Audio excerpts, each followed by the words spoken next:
Hi guys, and welcome to my review of the Lenovo Thinkpad Helix 2. It is a very versatile convertible with Core M made for the business market. And to show you how versatile it actually is, let's check the modes we've got. The first would be the tablet mode, nothing that special yet, but with the keyboard dock you also get the Ultrabook mode. And the nice thing here is you can just turn the tablet around, plug it in this way and have 3 additional modes. The first would be the presentation mode, then you also get the tent mode and another tablet mode. And you might think, why another tablet mode? Because it almost doubles the battery life. That's it for now. Let's check each component first now. Let's take it off.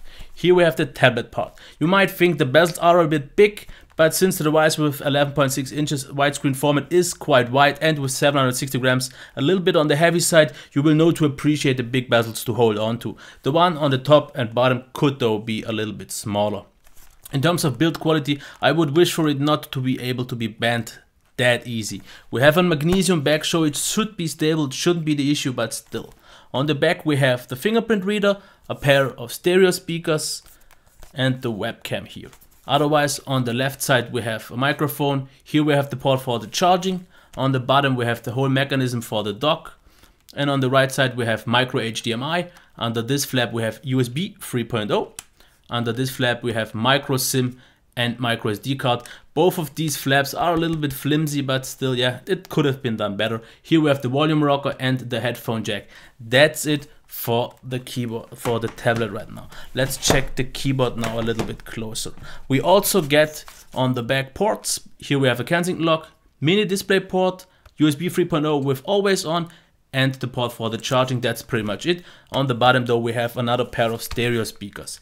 Let's get a bit closer and check the keyboard, and I will zoom in for that. I have to say I'm really impressed with this keyboard for many obvious reasons. First of all, we have a high amount of treble, which is really nicely dampened. Also the keyboard, as you see, the typing is very quiet. The layout is great, the buttons are nicely shaped, and you get a great tactile feedback while typing.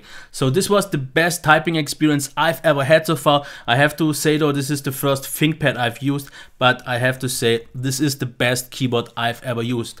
As for the trackpad, the good thing here is we have those 3 buttons. If you want to use them, you also get here this track point. The trackpad itself could be a little bit less sticky from time to time, but therefore it recognizes everything well. Multi-finger gestures are no problem. And there's one thing I wanted to show off when it comes to the software of this trackpad. Let's quickly turn on the device. And the really nice thing here is the very customizable software, because you get options to customize pretty much everything of the trackpad. The gestures, the clicks, the scrolling. If there's one option you would like to see, it is pretty much sure that it's there. Let's check the quality of the display now, because the only thing I have to say about the build quality, we have a good amount of ports. The design is quite nice, but with 1.7 kilos as a whole, it is a little bit on the heavy side and could be a little bit more sturdy in terms of flexibility. But yeah, as for the display, 1080p, 11.6 inches and a 16:9 ratio. I would prefer maybe 16:10, but still. It is very sharp, no issues with scaling. Things can get a little bit small from time to time, but that's pretty much it. As for the maximum brightness, it can get very bright, it can get also very dim. One thing about the brightness though, above a level of 80%, above to 100, it can be almost blinding your eyes, because it's quite an aggressive white, as you can maybe see here.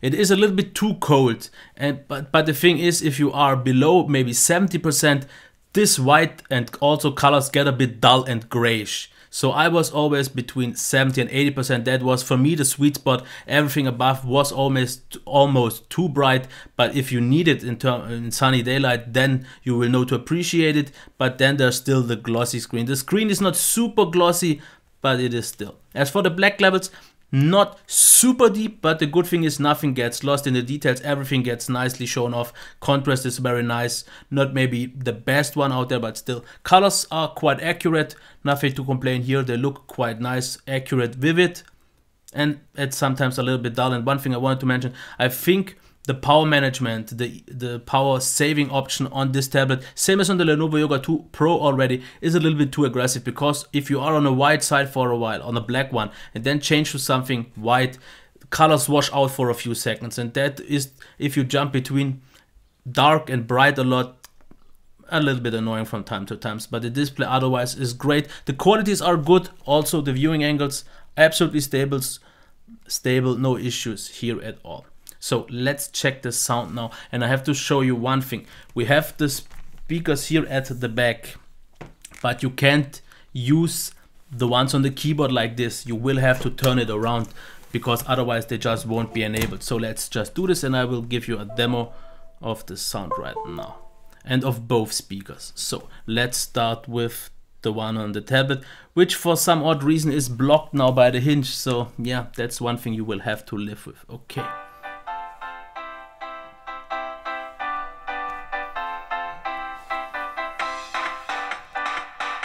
That is 100%.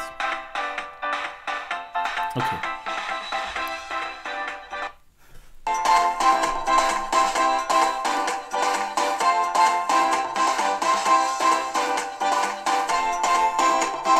Okay, I think the good thing to say about it is it's a business device, and the speakers don't have to be great, because I'm just not super satisfied. The one on the tablet is not good at all. Very quiet, no bass, no mids, and just a little bit, not even clear highs. So very disappointed with the tablet speakers. The one on the keyboard dock is a little bit better. It is a little bit louder, still not loud enough, sounds very muffled, and you mostly have not really bass, but and that mids. That would be it. The good thing is, right, I said on a business tablet we don't expect the best qualities here, but it is definitely quite disappointing. So let's get to the performance, and let me turn it around, because it's a bit easier to show off like this. In terms of the SSD, absolutely amazing value. 600 read and 300 write is absolutely great. Nothing to say here bad. One thing I have to mention, a lot of people here are talking about thermal throttling on the 5Y71 Core M CPU. The one thing I have to say is my results are following.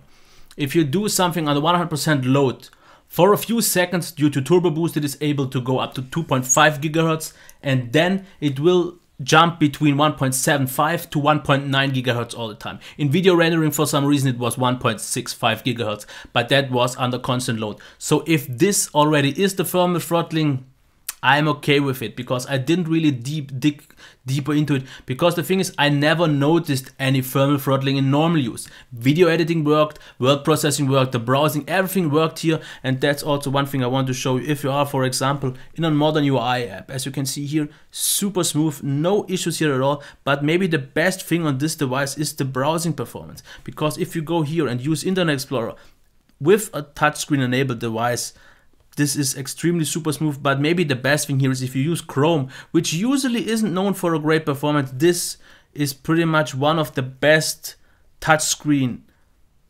experiences I've seen with Chrome. So this shows me that the performance is really great. And if we go, for example, into a PDF, the rendering is also very nice. As you can see here, you can switch between them. Rendering is very fast, no problems here at all.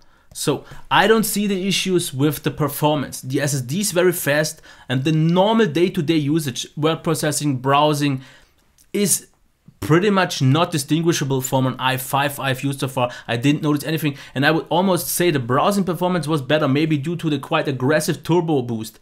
But the experience was great, and I don't matter if it thermal throttles or not, if everything I usually do works fine. So that's it for the performance. If you check the battery life now. Just real quick my values, because I forgot them.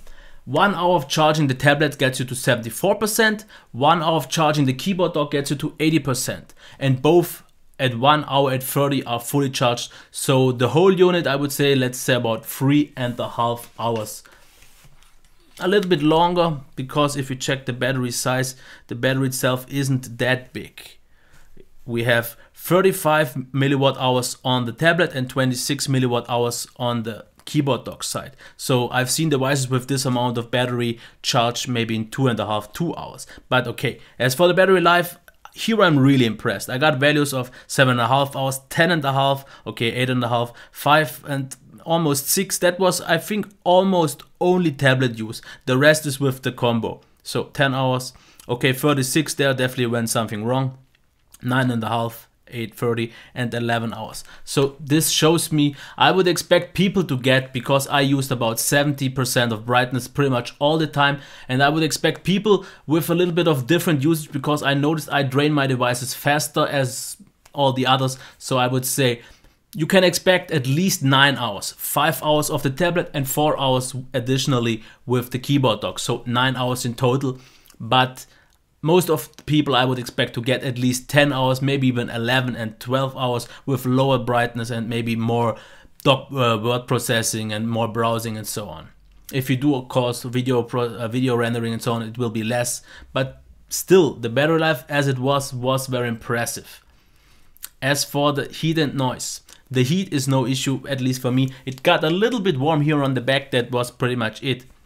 But the one thing I have to mention, a bit negative, because you would expect Core M fanless, noiseless. Yeah, not so much, because, yeah, and I hope the microphone will pick it up.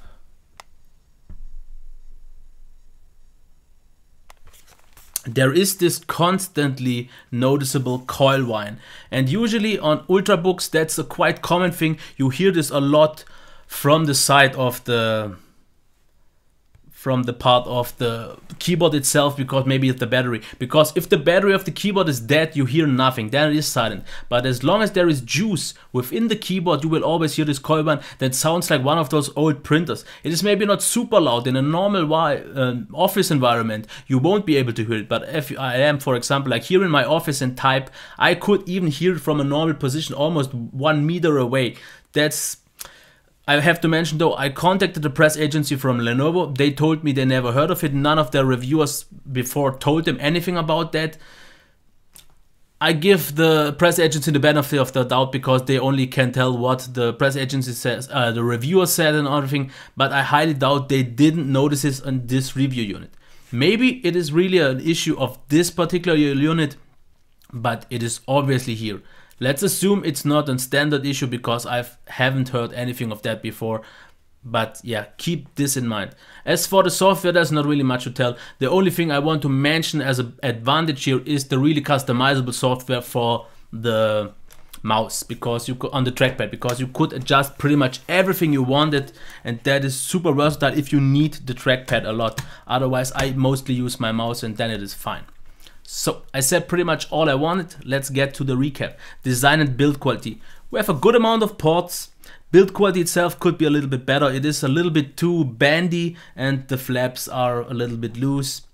Also with 1.7 kilograms as a total package, it is just a bit heavy and also not really small, because the Dell XPS 14 with 13.3 inches instead of here 11.6 is pretty much the same size but more mobile. The display, it is a little bit too cold calibrated, and the power management is a little bit too aggressive, but that I can get past that, and the calibration once a little bit warmer is totally fine, because the overall qualities were very good. The sound, yeah, the one on the tablet not good at all, and the one on the keyboard dock I would say, yeah, acceptable, but just about that. But since it's a business device, we can look past that as well. The performance though is absolutely fine. A very fast SSD, which is really nice to have these days.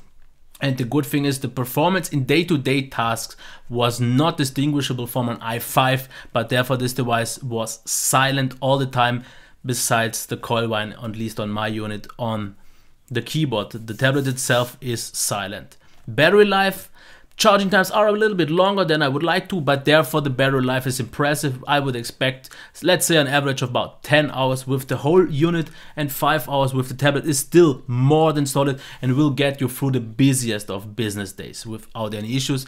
The software was stable, no problems here at all. We have a few little nice business additions and solutions, so this is nice to have. So, you know all the pros and cons. The only thing I have to say, for a business device, I think it's maybe a little bit too heavy, not compact enough, but the quality for a business user should be there. There is also stylus support. I sadly didn't get to test that, they didn't send me that one out, but it should work quite good. I never heard anything bad about styluses on the Lenovo series, so this is a great bonus as well. So like I said, with all those modes, very versatile. Overall good qualities. We have a good performance, great battery life, not a good sound, but a very high quality display once calibrated. And the only downside would be maybe the less portable design. Otherwise, I'm quite okay. It is a little bit pricey, and if you maybe don't need all those modes, especially the tablet mode, you might maybe want to check the Lenovo Thinkpad Yoga, which for me sounds as a little bit more appealing solution, because you get just a little bit more of a robust package. But otherwise, this design does really nothing bad, but also not that exceptionally well, mostly due to the size and a few smaller quirks. And it is quite expensive, so keep that in mind. But let me know what you think, and please rate, subscribe and comment. Until next time, bye.